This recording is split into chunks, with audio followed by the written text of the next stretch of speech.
अस्सलामुअलैकुम वरहमतुल्लाहि वबरकातुहू।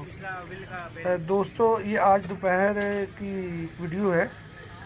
तकरीबन 12:30 या 12:37 का टाइम होगा। मैं औरंगी टाउन 1 नंबर पे ज़ुबैर ऑटो पे अपने बाइक का काम करवा रहा था, तो बिल देते वक्त वो काउंटर पे अपना वॉलेट भूल गया।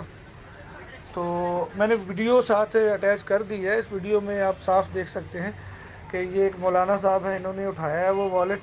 उसमें उन्होंने पैसा देखे हैं, वो 5-5 हज़ार के नोट थे, तो उन्होंने चुपके से अपनी जेब में रख लिया।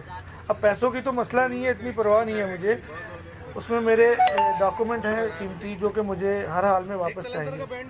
तो अगर ये साहब मेरी वीडियो देख रहे हैं तो ख़ुद तो ये अब सामने नहीं आएंगे, किसी के ज़रिए ये भिजवा दें कि मुझे पड़ा मिला है, तो मैं उसको 10,000 इनाम देने के लिए तैयार हूँ। मेरे डॉक्यूमेंट मुझ तक पहुँचा दें। मैं अपना फ़ोन नंबर अटैच कर देता हूँ साथ।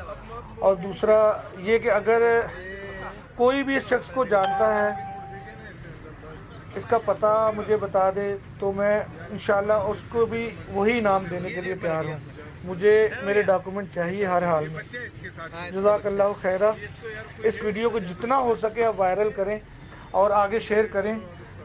ये माशाल्लाह देखने में बड़ा दीनदार बंदा लग रहा है, लेकिन ज़रा से नोटों के लिए इसने अपना, वहाँ दुकान वाले को ये दे सकता था कि भाई ये काउंटर पे कोई अपना वॉलेट भूल गया, लेकिन पैसे देख के ज़ाहिर है नीयत ख़राब हो जाती है, इंसान है। तो इस वीडियो को जितना हो सके ज़्यादा से ज़्यादा